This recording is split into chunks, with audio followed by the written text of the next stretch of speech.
Please put your hands together for Zachary Shea.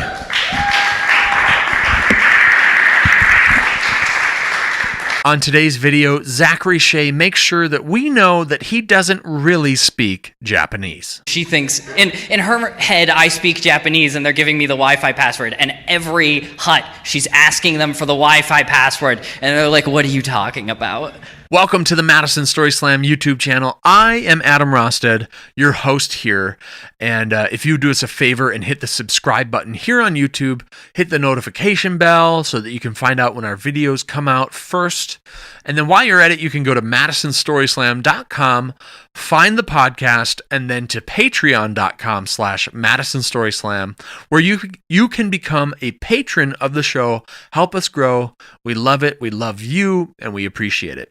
So, on today's video, Zachary Shea is telling this story about his time in Japan, climbing Mount Fuji, and how much it costs to use the bathroom while climbing a mountain.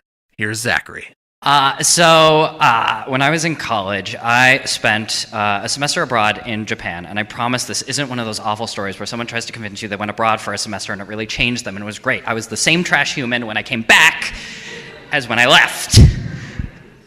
But I went to study abroad in Japan because I was just like, whatever, just let's go a place where I don't understand anything. And that's what happened. And actually, at first, it was a little disconcerting. But after a while, I started to enjoy while I was there being able to just vanish into a crowd of people that didn't want to deal with me. Like, if I look lost, people were like, well, my English isn't that great. I don't want to try to help them because it's going to be a thing. I'm just going to pretend I don't see them, and that was great. I loved it. And it gave me more time to just sort of do things, explore, and just go around on my own, which is not always a thing you get to do when you're in the place where you know people and people expect you to hang out and do things. And one of the things I eventually decided to do was to climb Mount Fuji because I'm basic, deal with it.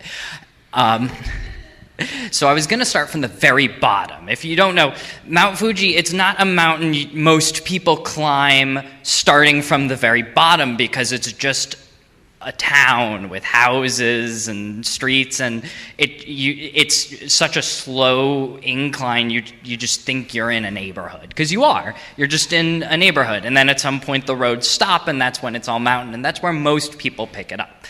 But I decide I'm going to do it from the very bottom. And as I'm climbing along this path, and I'm running into people who just live in the neighborhood, who are out for a jog, or they're walking their dog. And they're actually really friendly. They're stopping me. They want to practice their English. They're like, oh, what are you doing? I'm like, oh, I'm going to climb the mountain. They're like, oh, but this isn't anywhere near the bus stop. And I'm like, no, I'm doing it from the beginning. And they're like, you are? But you're American. Aren't you out of shape? Which I didn't know how to respond to, so I just didn't.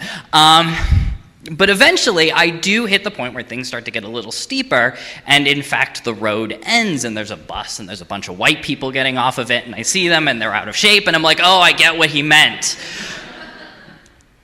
And the going gets a little slower because it's a lot more crowded. I'm behind people who are a little bit slower than I am, but whatever, I'm taking my time, I'm having fun.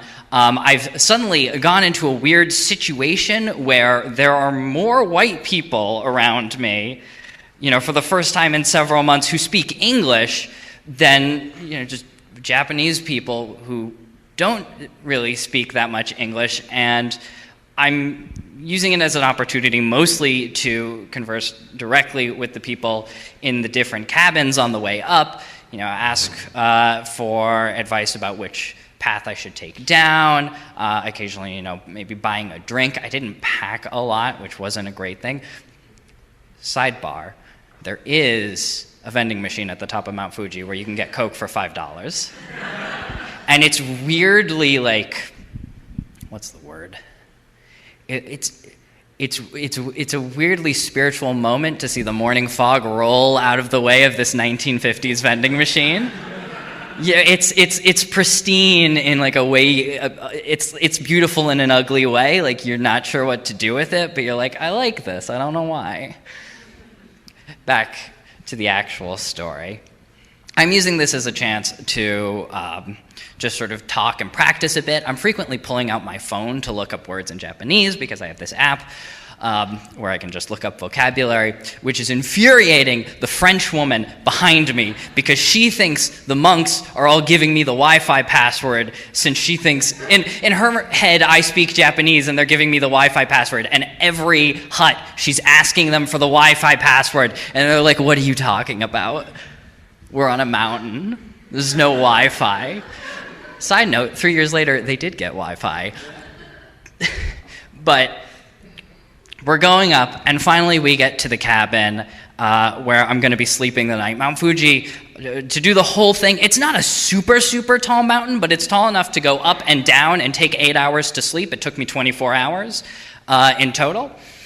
And so I have to sleep for the night, and there's a cabin, which is where all of the white people sleep for the night because they have a website. None of the other ones have a website. You have to actually call a person and speak Japanese to them. So most of them are like, I don't want to do that. I'm just going to book this one online. And that's where the French woman really explodes at me because she's convinced I have the Wi-Fi password. So I go to bed. I get all... I spoon between these two Australian men who know each other, who I meet, who are like, I don't know why they decided they wanted to hang out with me, but it was just very snuggly and warm and great. I recommend it if you're cold. And I get up in the morning, and I need to go to the bathroom. And here's a fun fact for you on Mount Fuji. It costs money to go to the bathroom once you get up there. It's about, I think as high up as I was, it was about 200 yen to use the men's room, which is about $2. But I mean, when you gotta go, and you're 16 hours from the bottom, you'll pay anything. So I pay, and as I'm coming out of the bathroom, I'm ready to start going up on my hike, and there's a guy up there who's not breathing so well. He's probably been going since the morning. He didn't take a rest. There's two things people will do. They will climb up and they will sleep in one of the cabins, and then they will wake up in time to get to the top as the sun rises. And there were some people who will take an early morning bus to get there at the bottom at like 2 in the morning, and that's when they will start their hike. And like I said, it's not so tall that you can't do it in a short period of time, but it is tall enough that if you drive half the distance in 15 minutes, your body is a little bit, whoa, wait a second. The air is thinner up here. And so people are freaking out because this guy is having trouble breathing. And they're like, what do we do? What do we do? What do we do? Does anyone speak Japanese? And the French woman goes, he does! I don't. So I don't know what to do. Thankfully, apparently, gasping for air is the same in Japanese as it is in English. So all I really had to do was get one of the monks out there, and he was like, oh yes, this guy is in pain, let's get him a gas, what do they call it, like a canister of oxygen. So thankfully, he gets his oxygen, he sits down there for a minute, I sit down there for a minute with them.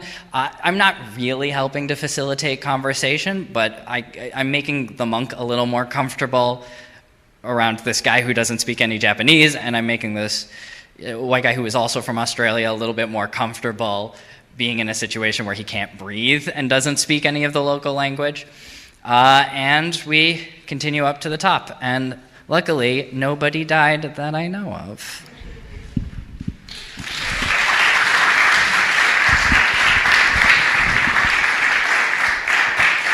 Thank you, Zach.